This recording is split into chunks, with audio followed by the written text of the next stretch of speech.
দেখেন বন্ধুরা, কত সুন্দর জিলিপি বানিয়েছি দেখেছেন। আমি তো পেঁয়াজটা এত সুন্দর দিয়েছি, 1 প্যাচ 2 প্যাচ এই 2.5 প্যাচ এইভাবে প্রত্যেকটা আমি এইভাবে সব রেডি করে নেবো। দেখেন, এই দেখেন কি সুন্দর কালার এসছে, দেখেছেন বন্ধুরা, পুরো একদম পারফেক্ট হয়েছে।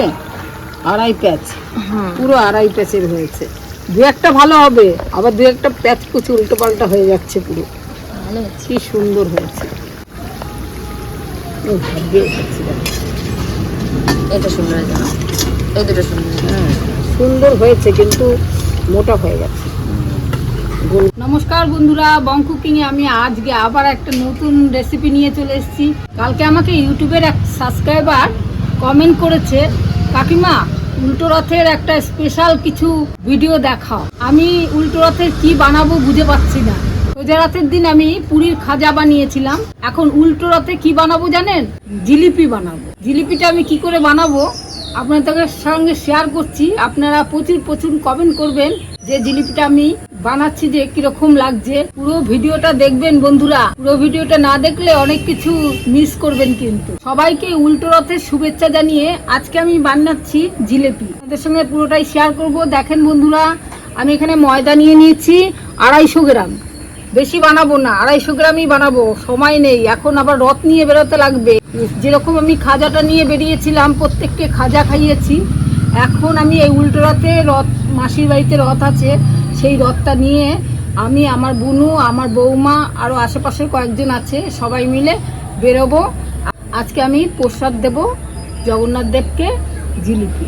সেই আমি গ্যাসেই জিলিপিটা বানিয়ে নেব, তার জন্য আমি ময়দা নিয়েছি 250 গ্রাম ময়দা। আমি এখানে চালের গুঁড়ো 100 গ্রাম নিয়েছি। সিরাপটা তৈরি করতে আমার 500 গ্রাম চিনি লাগবে। 500 গ্রাম চিনি আমি এখানে নিয়ে নিয়েছি। চিনিটা আমার পরিমাণ মতন আমি নিয়ে নেব। একটা কড়াই বসিয়ে কড়াইয়ের মধ্যে আমি জল দিয়ে দিচ্ছি। এই যে এখন আমি শিরাটা রেডি করে নেব। জিলিপি বানাতে গেলে জিলিপির ব্যাটারটাই হলো মেন। দেখেন আমি ব্যাটারটা কিভাবে বানাচ্ছি। ময়দার ভেতরে আমি দিয়ে দিচ্ছি চালের গুঁড়ো। এখানে আমি আতপ চালের গুঁড়োই নিয়ে নিয়েছি। আমি এখানে অরেঞ্জ ইনোটা ব্যবহার করছি, সাদা ইনোটা আমার ঘরে নেই দেখে আপনারা সাদা ইনোটাই ব্যবহার করবেন।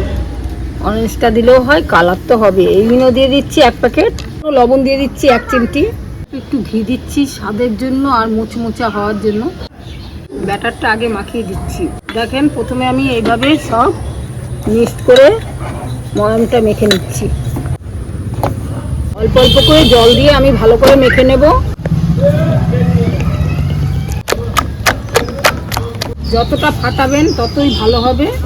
এই ব্যাটারটা বানানোটাই মেন কিন্তু বন্ধুরা।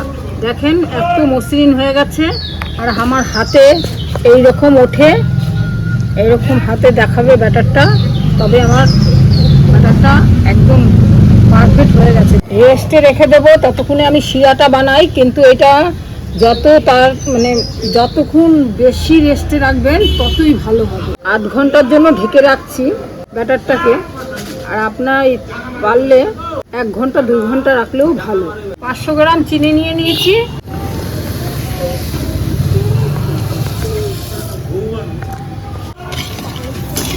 চিনি শিরাটা বানিয়ে নেব।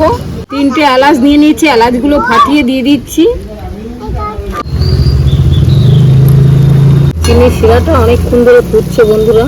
এই দেখেন পাশে একটা গা ধরেছে। শিরাটা হয়ে গেছে।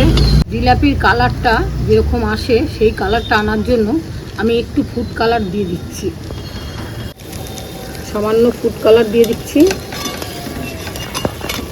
দেখেন বন্ধুরা কালারটা হয়ে গেছে, সুন্দর একটা কালার এসছে। কালারটা কিন্তু ব্যাটারের মধ্যে দিতে হয় না, চিনির শিরার মধ্যে দিলেই কালারটা ভালো হয়।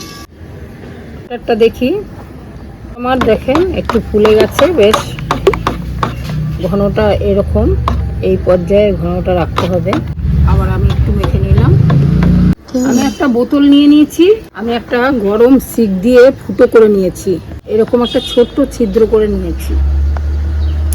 দেখেন একটা ফানেল নিয়েছি, এই ফানেলটার দ্বারা আমি এই ময়দার ব্যাটারটাকে পুরো ভরে নেব।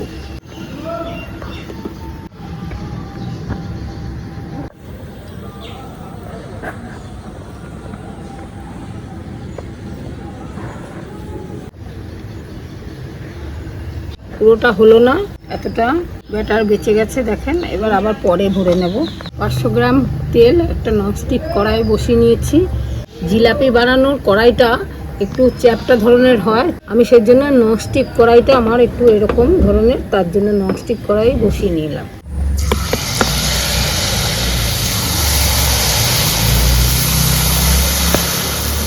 দেখেন বন্ধুরা কত সুন্দর জিলিপি বানিয়েছি, দেখেছেন? আমি তো পেঁয়াজটা এত সুন্দর দিয়েছি, 1 প্যাচ 2 প্যাচ এই 2.5 প্যাচ।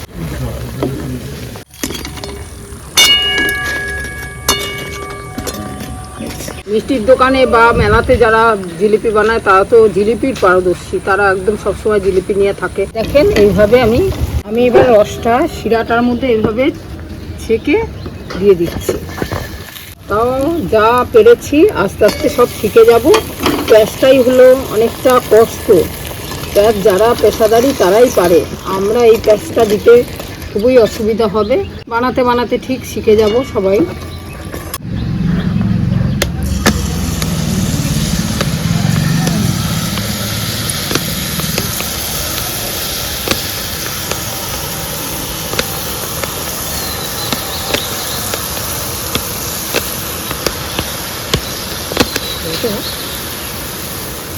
কি সুন্দর দেখেন, এটা আমার বৌমা দিয়েছে, বৌমারটা কত সুন্দর পারফেক্ট হয়েছে, আমিত্তি হয়ে গেছে। দেখেন আমার বৌমা কি সুন্দর আমিত্তির মতন দিয়েছে, বৌমারটা বেশি ভালো হয়েছে, কিন্তু মনে হচ্ছে আমিত্তি হয়ে যাচ্ছে। দেখেন সুন্দর হয়েছে, কিন্তু মোটা হয়ে গেছে। পারফেক্ট জিলিপি না হলেও একটু বড় বড় হয়েছে, খাবো তো আমরাই।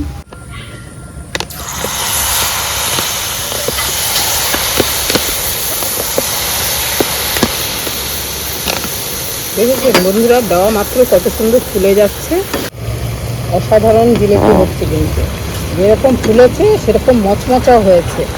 একটা আপনাদের ভেঙে দেখাবো, এই দেখেন রস ঢুকে একদম টুপু টুপু হয়ে গেছে। সব যেরকম দোকানে হয় সেরকমই হয়েছে, কিন্তু ডিজাইনটা আনতে পারিনি, এই আর কি, আর কিছু নেই।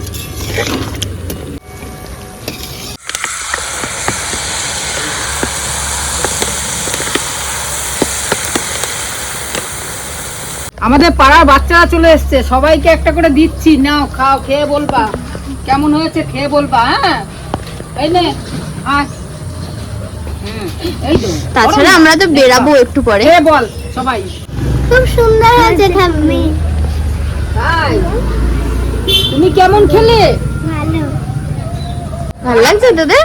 মিষ্টিটা বেশি লাগছে, মনে হচ্ছে মিষ্টি বেশি। ভালো হয়েছে। মা বানালো, সবাই সাথে থেকো, সাবস্ক্রাইব করো, লাইক করো, দিদিকে সবাই দেখো। খেয়ে ভালো, কাকে একটু খাও, একটু খাও। দারুণ সুন্দর, অপূর্ব হয়েছে, ভালো হয়েছে, মানে কেনার থেকেও দারুণ সুন্দর। ভালো হয়েছে, ভালো আছে, হ্যাঁ দারুণ। আচ্ছা এই সব নিয়ে বেরোবো তাহলে। বন্ধুরা আমার এই যে এইভাবেই বাড়িতে সহজেই জিলিপিটা বানানো যায়। দেখেন বন্ধুরা, আমি একটা ভেঙে দেখাচ্ছি। এই দেখেন ভিতরে কত সুন্দর রস ঢুকেছে আর সুন্দর মচমচা হয়েছে, কিন্তু একদম পারফেক্ট জিলিপি হয়ে গেছে। আচ্ছা জিলিপিটা তাহলে হয়ে গেল।